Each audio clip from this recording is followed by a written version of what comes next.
Thanks for coming back to Questioning Sense with me, Matt. I'm going to talk to you about something I find quite special today, but firstly I'd just like to say a sad farewell to my LT Pivers Couer,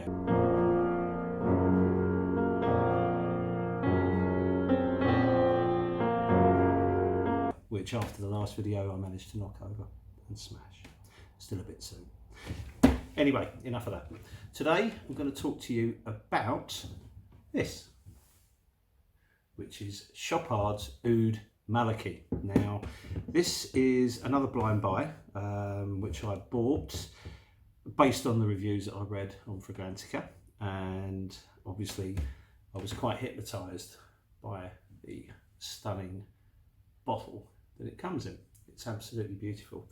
Chopard obviously are not particularly a company that you think of when you're thinking of fragrance. You're thinking of watches. I mean, they're a very old company. I think they come from Geneva originally, a good few hundred years old.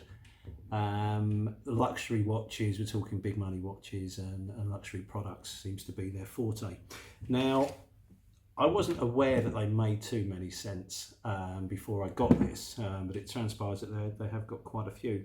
But this one's quite an interesting one because it came out, I think in 2012 this came out to the market. So it's not a particularly old scent, but then again it's not a new one either. It's carried in Harrods and it's carried in Selfridges, so obviously it reflects the luxury market.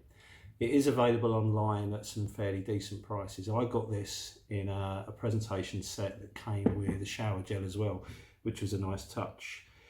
Interestingly, the nose behind this is Dominique Ropignol, who is quite a legend within the fragrance industry and has worked with pretty much everyone: Armani, Givenchy, Costume National, Kenzo, Escada, Gucci, Burberry, Elisab, Issey Miyake, Juicebox, but I think most notably with Frederic Malle for Portrait of a Lady was his, and certainly The Night was his as well. Now, The Night's quite a famous fragrance, mainly because it costs an absolute fortune, and also because its oud is so strong, some people almost think it's unwearable for the first couple of hours. So there you go. So on to Oud Malaki. This is a slight, it's nowhere near as strong as something like The Night for sure. Basically, the notes we have here are grapefruit, lavender, and artesian in the opening, and at the heart we have tobacco, leather and spices, and at the base we have oud, dark woods and ambergris. Let's give it a quick spray. I mean, I'm wearing it at the moment, but we'll give it another spray now so we can just refresh ourselves. What do you get with this? Well, interestingly, this has got one of the best openings of anything that I've ever smelled. The first 20 minutes are just heaven.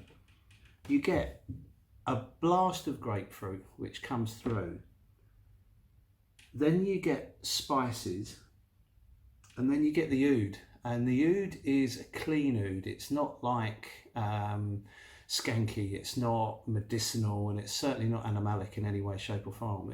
It's no barnyard affair, that's for definite. Instantly, these sort of three key things hit you very, very, very, very sharply and very, very brightly. Then a sweetness comes in, which I'm not quite sure where that's coming from. I think you're getting some kind of amber, but it's not listed in the notes, but it does have an ambery sort of smell. With the spices, I think one of the key spices to this is cumin. Now, I've had mixed results with cumin in scents. I tried Hermes Poivre Samarcande, and that's got quite a lot of cumin in, and on my skin it smelled absolutely awful. It reminded me of just body odour, to be honest. It really, really did not work. I couldn't get on, and that was a scent I really wanted to like as well, but it just did not work with my skin chemistry at all. But this one does. What happens when you first spray it is you get a really large projection. The sillage is massive. It follows you around everywhere. Everyone can pick up on it. And then it starts to go through some changes, but not straight away. You do get the oud and the tobacco and the spices, and then the sweetness comes in. So it's a very, very pleasant smell, actually. It's a really, really nice one. My issue with this scent is it projects very, very well for the first hour, and you've got this lovely bouquet for the first hour. Then it drifts away. It stays quite close to your skin after that. For a good time, it's a 7 or 8 hour smell. It's not going anywhere. It's not got short longevity by any means.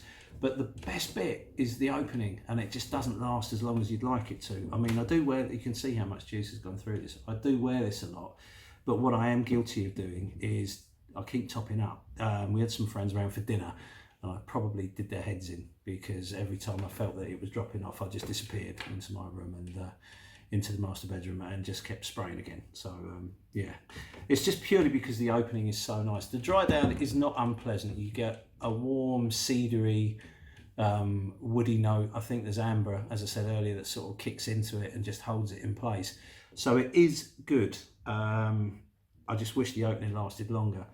Is it worth a blind buy? Certainly it is. If you can find it online at a decent price. I think I only paid about £40 for this in its presentation set with, I say, the shower gel. To buy it over the counter at Harrods or Selfridges, where they do carry it, it's going to cost a lot of money. It's on Natino, I think, for around £70, and that's a fair price for it, because it is a lovely, lovely scent.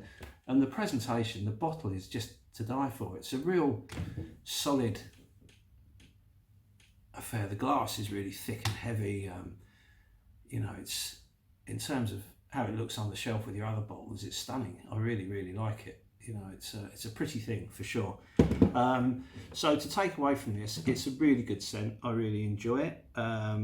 It's not, you know, a strong oud by any means. It's very much in the designer oud. If you look at some of the designer ouds that are out there at the moment, Versace Oud Noir, Boss Bottled Oud, who else does one? It's kind of in that world. In terms of what does it smell like, I would say the closest thing you're going to get to this would probably be Tom Ford's Tobacco Oud. They don't smell the same, but they're in the similar ballpark. They're not, you know, they're about as close as you're going to get without being sort of clones of each other or anything like that. I think the Tobacco Oud that Tom Ford does is probably a better scent, in all honesty, but this is not bad, especially when you're looking at a fraction of the cost. As I say, in terms of longevity, 6 to 7 hours, possibly 8 maybe, but it's certainly more exciting at the top end of that. The first 2 hours are where it's at its best. A lovely scent, very formal scent if you're going out for the evening, perfect for that. I would wear it to the office, because although it's a spicy scent, there's nothing that's really going to offend anybody about it, and it is delightful. And by the time you get to work, that kind of big projection will have finished, so you'll be going through the day with a nice, you know, a nice bubble around you, which, as I say, then becomes a kind of woody amber affair, which won't be offensive to anyone. So yeah, it's safe for anything. Great presentation, as I say, stunning bottle. Really, really enjoy this one, and I think when I eventually get through this, I will probably be looking to buy another one, because of the opening. The opening is absolutely fabulous. So thank you very much for your time. If you've got any questions about Oud Malaki, then please let me know. Put some questions down and we'll get back to them as soon as we can. I'd just like to say thank you very much for your time, and we hope to see you next time. Cheers. Bye-bye.